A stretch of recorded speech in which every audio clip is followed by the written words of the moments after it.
Hey guys! Magandang gabi! Welcome back po dito sa Gandara SOY Channel for Showbiz Update.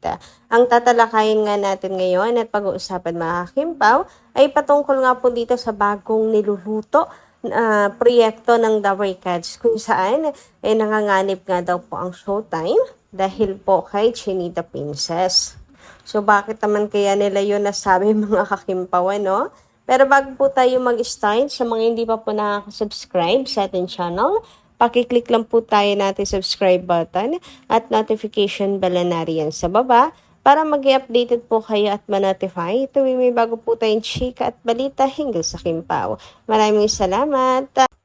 So, simulan na nga natin ngayon ang ating pong talakayan, mga Kakimpaw, sa gabing ito.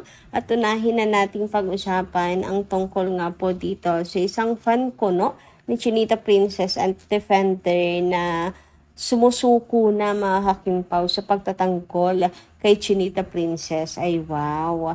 So, sabi dito ni Braicha, I have always defending Kim Chiu from bashers dahil alam kong mabuting tao siya. Pero bakit umabot siya sa point na kailangan manglait at gamitin si Rai sa may design para sa skit nila? Bakit si Lotus Fit naging si Rai Zami sa Showtime? Whatever happened to your kind and considerate heart, Miss Kimberly Shu Yap Chu? Rai Zami may not be the standard of beauty for everyone, but it's her humility that shines. Of all the errors na nagawa mo, dito talaga ako na turn off. So, ayan. Grabe, no? Alam niyo, mga Kakimpaw, tong comment na to, or opinion na to, ginagamit po ng mga Darikans laban kay Chinita Princess and mga bashers kung saan ayun nga sinasabi nila na nakakahiya si Kim, ultimo defender niya, pagod na siyang ipagtanggol, pati the fan niya, nasusuka daw sa ginagawa na panlalait ni Chinita Princess na para bang laging ginagawa ni Kim. Di ba? Di ba pwedeng magkamali ng isang beses? Nobody's perfect naman mga Kakimpaw at wala namang panlalait na ginawa si Kim noon. Saka hindi lang naman po siya ang nagsasabi na kamukha ni Jugs, si Lotus Fit. Lahat sila doon sa Showtime. Si Kim lang talagang pinagbabalingan nila. No, mga Kakimpaw? And take note para po sa lahat. Ayan, even sa mga Darikans, alam ko matatalino naman ang mga Darikans eh. Unawain din po nila yan. Mabait naman si Raisa. At the same time, kapag papanoorin niyo yung mismong video, ay hindi naman po niya sinasabing si Lotus Fit si Raisa. Sinasabi kasi si Lotus Fit daw si Jukes. Pero hindi naman daw si Lotus Fit yung nakikita niya, kundi si Raisa. So malinaw doon, nalabas na sa picture si Lotus Fit.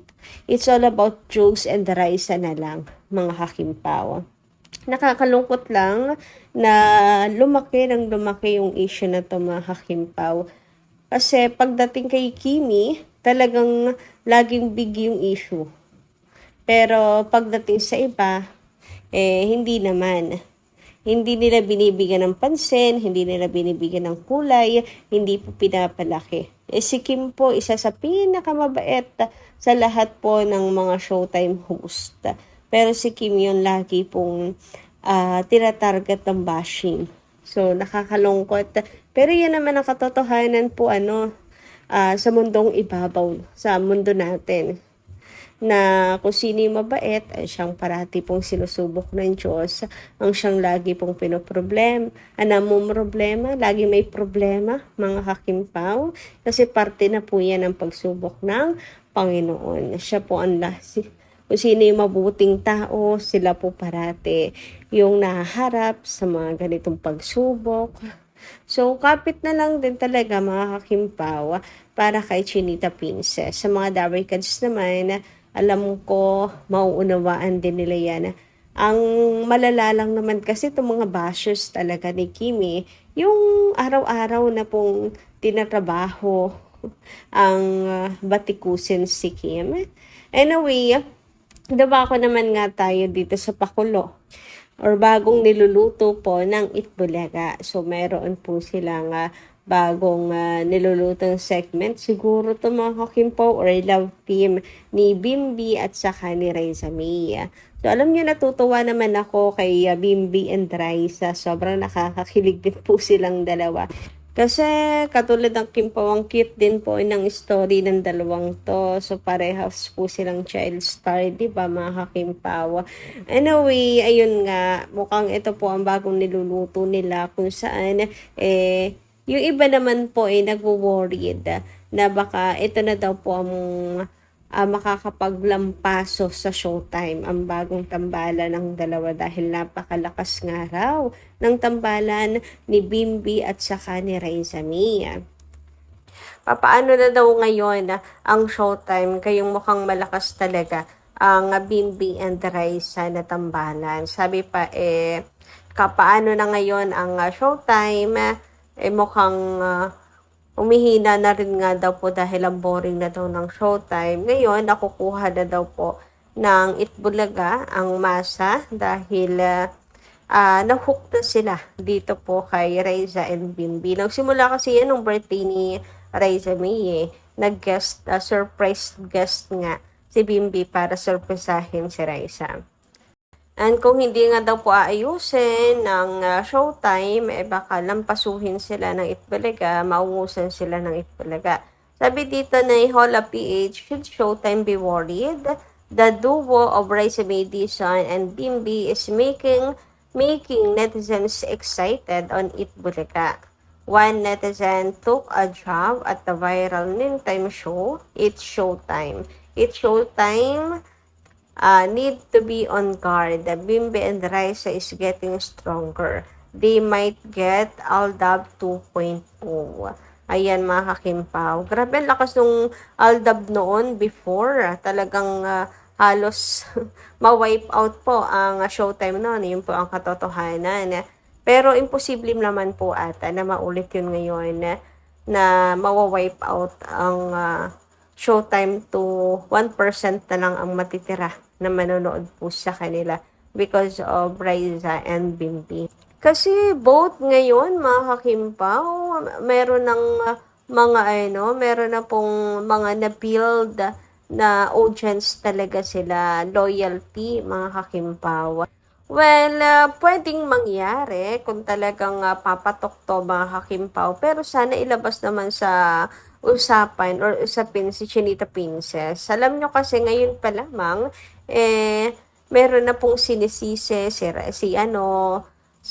Kiam, ang Bopols daw kasi magbiro, ang out of line, ang basta kung ano pong mga binabato kay Kim. So parang ngayon pa lang isinisisi na nila si Chinita Princess. Which is nakakaloka kasi wala naman pong ginawa si Kim talaga para po masaktan ang damdamin ni Raisa or insultuhin si Raisa May. Samantala, ayan, sabi nga dito, mananambati ko si Kinchu matapos ang isang biro niya sa kamakailang episode ng It's Showtime. Habang nasa isang segment ang programa, napasigaw si Kim ng Raisa May nang makita ang karakter ni Lotus Sweet mula sa pelikulang Feng Shui.